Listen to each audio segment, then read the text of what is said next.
3월 21일 주님의 교회 토요 예배 시간입니다. 오늘 나누실 하나님의 말씀은 요한복음 18장 15절에서 27절 말씀까지입니다. 요한복음 18장 15절에서 27절 말씀까지 제가 읽도록 하겠습니다. 시몬 베드로와 또 다른 제자 한 사람이 예수를 따르니 이 제자는 대제사장과 아는 사람이라. 예수와 함께 대제사장의 집들에 들어가고 베드로는 문 밖에 서 있는지라. 대제사장을 아는 그 다른 제자가 나가서 문 지키는 여자에게 말하여 베드로를 데리고 들어오니 문 지키는 여종이 베드로에게 말하되 너도 이 사람의 제자 중 하나가 아니냐 하니 그가 말하되 나는 아니라 하고 그때가 추운 고로 종과 아랫사람들이 불을 피우고 서서 쬐니 베드로도 함께 서서 쬐더라. 대제사장이 예수에게 그의 제자들과 그의 교훈에 대하여 물으니 예수께서 대답하시되 내가 드러내놓고 세상에 말하였노라. 모든 유대인들이 모이는 회당과 성전에서 항상 가르쳤고 은밀하게는 아무것도 말하지 아니하였거늘 어찌하여 내게 묻느냐. 내가 무슨 말을 하였는지 들은 자들에게 물어보라. 그들이 내가 하던 말을 아느니라. 이 말씀을 하심에 곁에 섰던 아랫사람 하나가 손으로 예수를 쳐 이르되 내가 대제사장에게 이같이 대답하느냐 하니 예수께서 대답하시되 내가 말을 잘못하였으면 그 잘못한 것을 증언하라. 바른 말을 하였으면 내가 어찌하여 나를 치느냐 하시더라. 안나스가 예수를 결박한 그대로 대제사장 가야바에게 보내니라. 시몬 베드로가 서서 불을 쬐더니 사람들이 묻되 너도 그 제자 중 하나가 아니냐. 베드로가 부인하여 이르되 나는 아니라 하니 대제사장의 종 하나는 베드로에게 귀를 잘린 사람의 친척이라. 이르되 내가 그 사람과 함께 동산에 있는 것을 내가 보지 아니하였느냐. 이에 베드로가 부인하니 곧 닭이 울더라. 아멘. 오늘은 자신의 연약함을 발견했을 때라는 제목으로 오늘 본문 말씀 요한복음 말씀을 나누겠습니다. 베드로는 예수님을 따르던 제자들 중에서도 가장 많이 알려진 사람입니다. 베드로는 다른 사람은 어떨지 몰라도 자신만큼은 그 어떠한 상황에서도 끝까지 예수님과 함께 하겠다라고 선포했던 사람이에요. 그런데 정작 위기의 순간에 베드로는 예수님을 외면하고 3번 부인합니다. 오늘 이 말씀을 통해서 이 베드로의 모습을 통해서 우리가 무엇을 깨닫고 우리의 삶을 어떻게 점검해야 할지 오늘 말씀을 통해서 함께 나누길 원합니다. 첫 번째는 우리의 믿음은요. 진정한 믿음은 고난 중에 나타난다라는 것을 기억하시기 바랍니다. 예수님을 가장 가까이 하며 따르기를 원했던 베드로는 자기의 목숨을 다해 예수님을 따를 것이라고 고백했습니다. 아마도 이 고백 당시에는 진심으로 예수님께 고백했을 것이에요. 그러나 베드로도 위기 가운데 자신의 말을 지키지 못하고 사랑하는 선생님을 배신하게 됩니다. 예수님이 붙잡히시고 또 그 상황에서 사람들이 베드로를 알아봤을 때에 베드로는 두려움에 사로잡혔을 것이에요. 사람들이 손가락질하며 이 사람이 예수와 함께 있었다. 전에는 예수님께서 사람들에게 인정받았을 때는 베드로가 나서서 예수님 옆에 서 있었지만 막상 예수님이 붙잡히셨을 때는 두려움에 사로잡혀서 이렇게 3번 부인했었던 것입니다. 우리의 삶을 돌아봤을 때에 우리도 평상시에는 베드로처럼 믿음의 고백을 주님께 드리며 살아갑니다.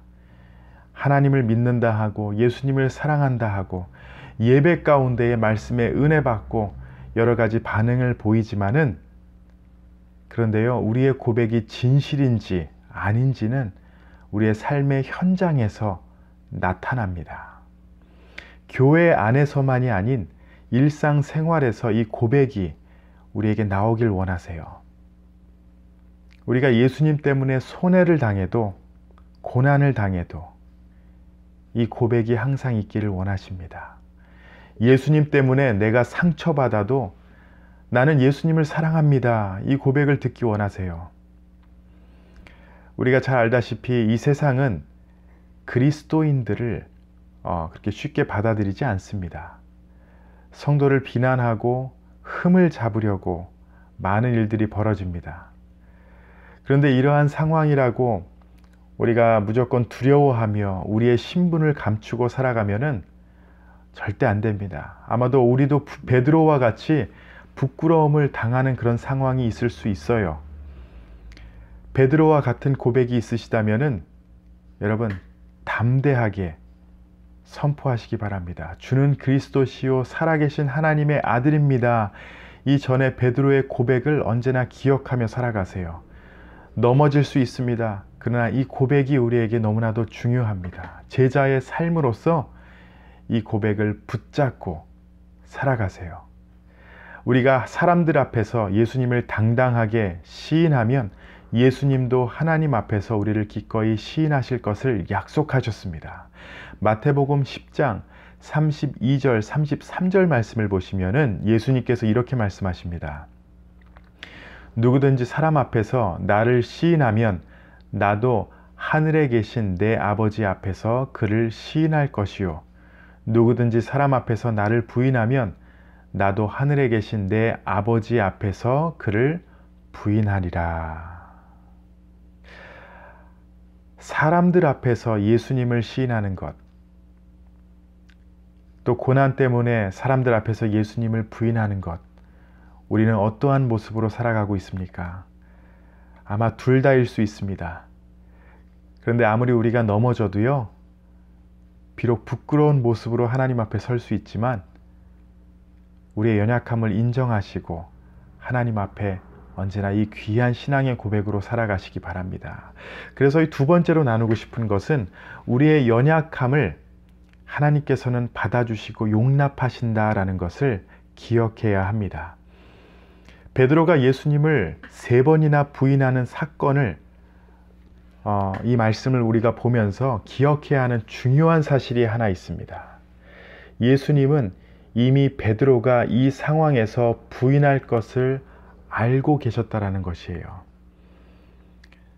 예수님이 가룟 유다가 자신을 팔 것이라는 것을 아시면서도 그의 발을 닦아주셨듯이 베드로가 부인할 것을 알고도 그의 고백을 들으셨고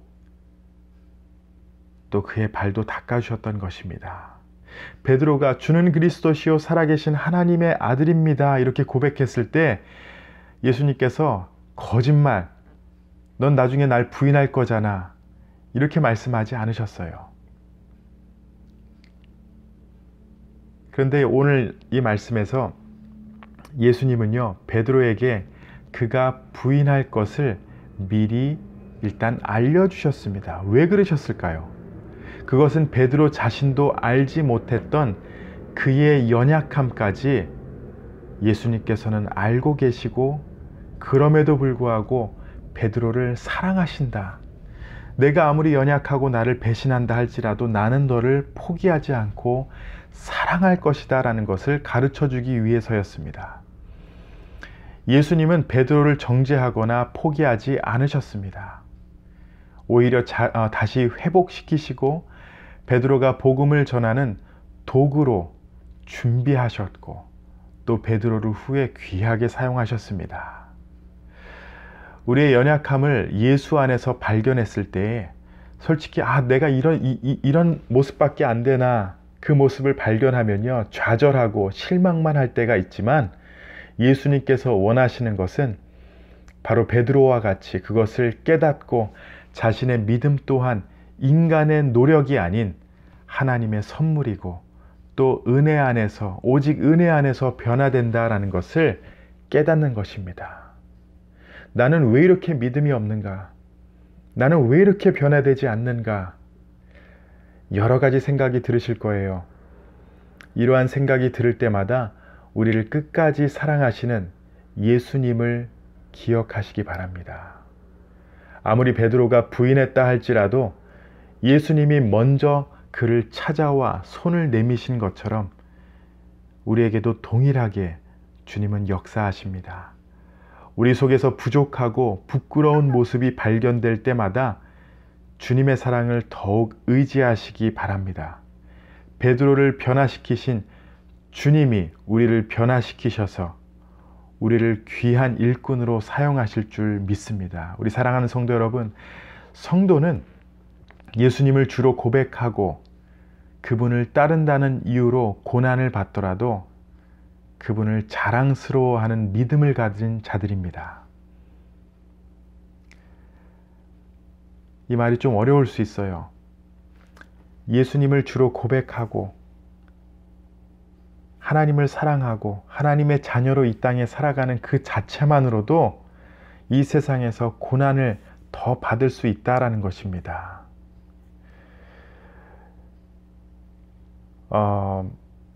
오늘 이 베드로의 모습을 통해서 우리의 신앙은 어떠한지 한번 점검하시기 바랍니다.